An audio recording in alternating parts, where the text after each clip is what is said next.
अलैहि वसल्लम वसल्लिमु तस्लीमा। पानी ईद होते पानी ईद होते कुछ बे अग भरी थिया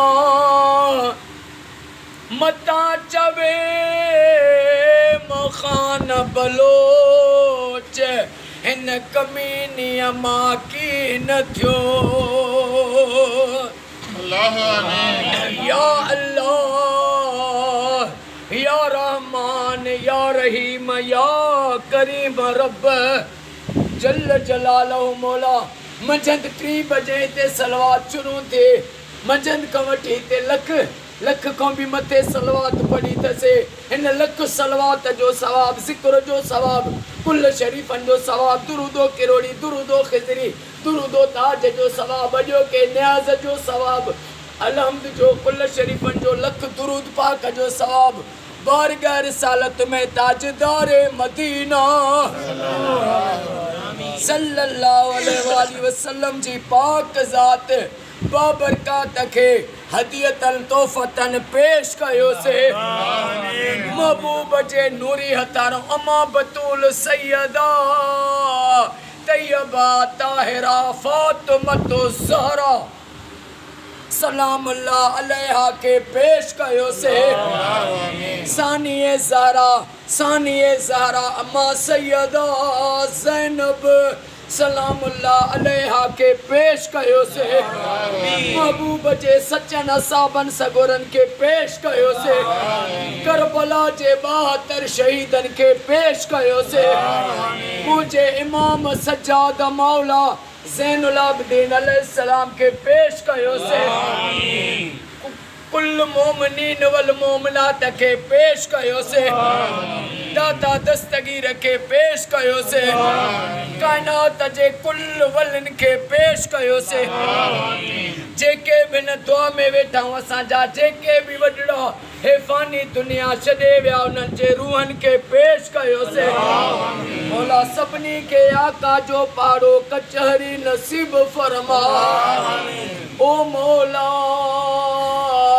अजबर रबियल साने साईं मोहतरम जनाब साईं आशिक़े रसूल साईं तारिक हुसैन छजड़ो साईं बादशाह घर में सलवात पढ़ाया लखु सलवात पढ़ाई थई। अजो को साईं जो खैर अजो की गुलामी ऐं खैर पंहिंजी बारगाह में उहद जबल जेॾो लिखण कबूल फरमा।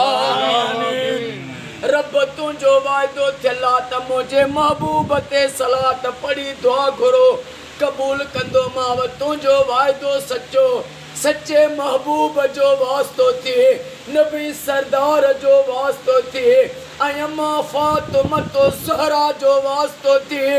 तारिक हुसैन छजड़ो साईं जो बेड़ो तार साईं जी नौकरी बहाल थी वञे ऐं साईं खे पुट जी औलाद अता फरमा।